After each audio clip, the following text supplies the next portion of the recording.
Good day. Here is the news at noon. First, the highlights. Lagos State's government unveils 5 years to revolutionize water management. Federal government sets objectives, prioritizes security in 2025 budget. On the foreign scene, Israel carries out extensive strikes in Lebanon after Hezbollah fires missile at Tel Aviv. In sport, Nigerian fencing secures 40 million equipment for EP World Cup. Now the details. I am Taiwo Baruwa. The Lagos State Wastewater Management Office, LSWMO, in collaboration with USAID and the Lagos Urban Water Sanitation and Hygiene LOWASH initiative has unveiled 2025 to 2030.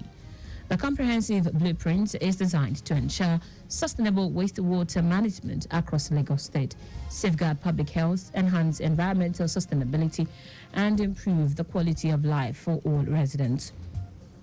Speaking at the unveiling of the Strategic Action Plan at a 2-day safety managed sanitation SMS conference in Lagos, the General Manager of LSWMO, Adefemi Afolabi, highlighted the pivotal role that the Strategic Action Plan will play in achieving sustainable urban development. Afolabi noted that the new strategy which aligns with the recently introduced Lagos WASH Policy 2024, outlines 4 key objectives to drive progress in wastewater management. According to him, the plan the efficiency of existing wastewater management system, ensuring that all relevant bodies are equipped to meet the growing demands of the city, while also providing universal access to improved sanitation services, particularly in underserved areas. Afolabi said the Lagos State government is actively seeking investment partnerships that will enhance infrastructure and create long-term solutions to the city's wastewater challenges. He highlighted the call for private sector partnerships to drive investment in wastewater solution, positioning this sector as critical for Lagos growth and public health improvement.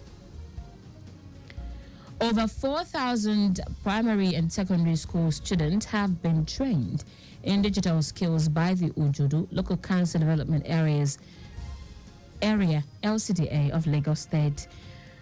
Speaking on his achievement and future plans, the chairman of Ujudu LCDA, Olusegun Odumbaku, noted that his administration will intensify efforts to train more youth women in different vocational skills to empower them.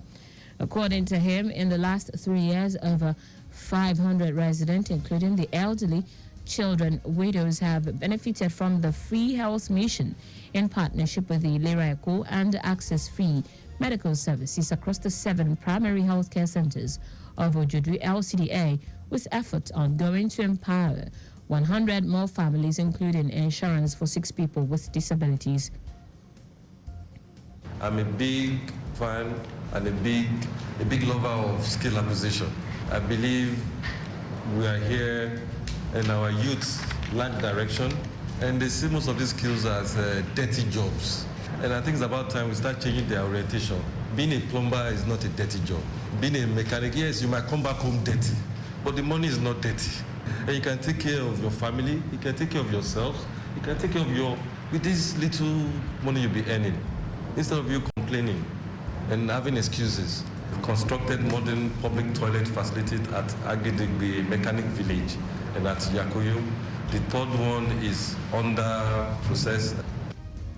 And while reading out other achievement on road construction to link communities and enhance faster access for residents, Odumbaku said 5,500 people have benefited from the subsidized Ojudu Food Bank Initiative, transportation project for student and resident, incentives for teachers and students, distribution of 700 GCE forms and other 900 JAM forms from 2022 till date, as well as 20 million investment in partnership with a microfinance bank to empower small business owners.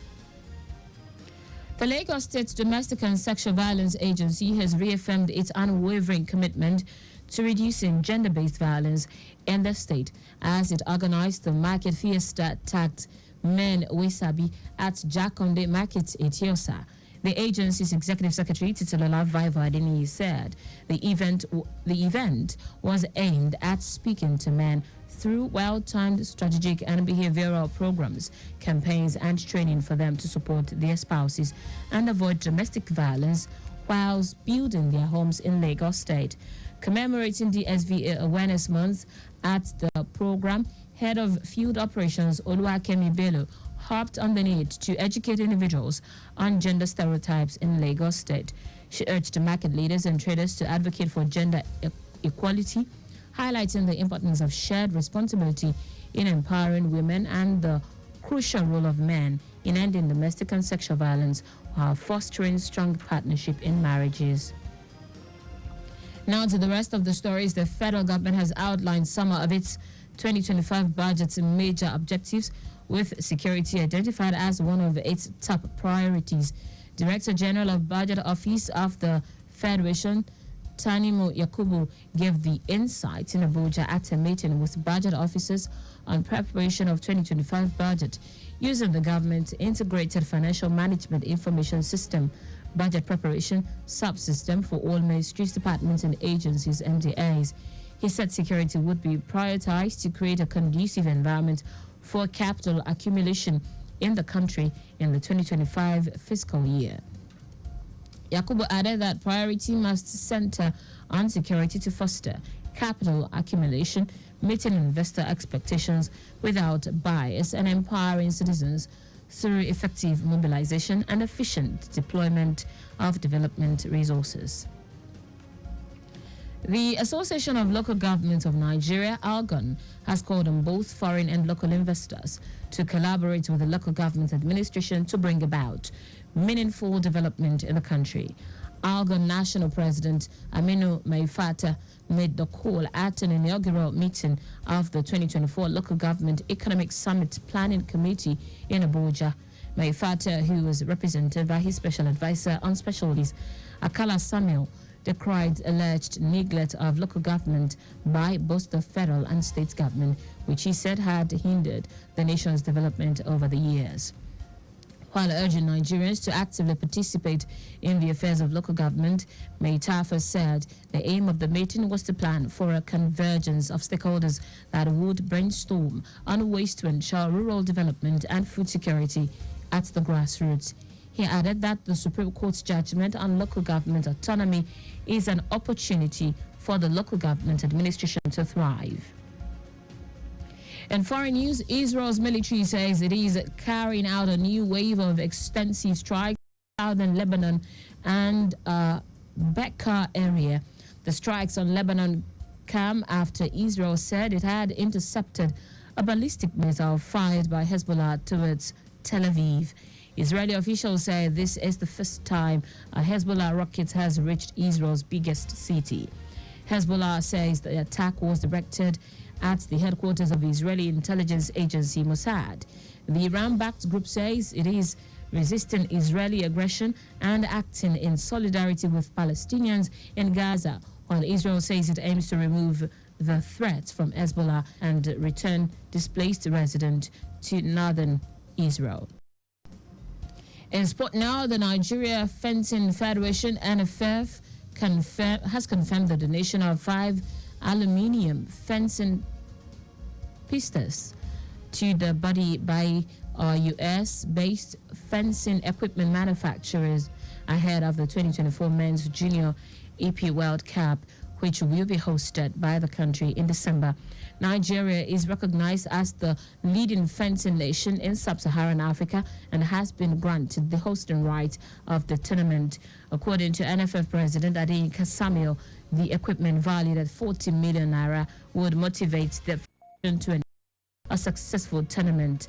Samuel called on corporate bodies and individuals to support the federation's effort to elevate Nigeria's status in the global fencing community.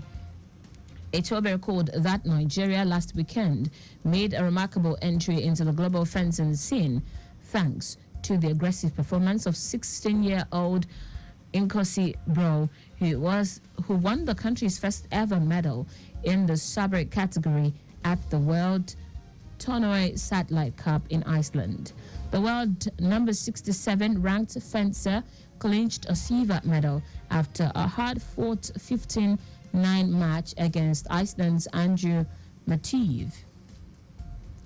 And that's it on the news at noon. But just before we go, slow down at road junctions, intersections, and pedestrian crossings. You can follow us and like all our various social media platforms: X at Traffic Radio 961, Facebook Lagos Traffic Radio 96.1 FM, Instagram Lagos Traffic Radio 961. Subscribe and watch our news and programs live on YouTube at Traffic Radio 961. You can also visit our website, www.trafficradio961.ng. Did you know that the Sanwo-Olu administration completed the Lekki Free Trade Zone jetty and the offloading platform? You can get more details on the Lagos State Government website. To end the news, here are the highlights of the major stories. The Lagos State Waste Management Office, LSWMO, in collaboration with USAID and the Lagos Urban Water Sanitation and Hygiene LOWASH initiative, has unveiled a groundbreaking 5-year strategic action plan 2025 to 2030. The federal government has outlined some of its 2025 budget's major objectives, with security identified as one of its top priorities. We also told you that Israel's military said it is carrying out a new wave of extensive strikes in southern Lebanon and the Bekaa area. Finally, in sports, the Nigeria Fencing Federation has confirmed the donation of 40 million naira worth of equipment to the body by a US-based fencing equipment manufacturer ahead of the 2024 Men's Junior EP World Cup, which will be hosted by the country in December. For contact with the newsroom, send a message to info@trafficradio961.ng. That ends the news broadcast compiled by Abiola Fagbalagun. I'm Taiwo Baruwa. Thank you for listening. Up next is Lunchtime Walker with MC Eyes and Timmy Tope. Good afternoon.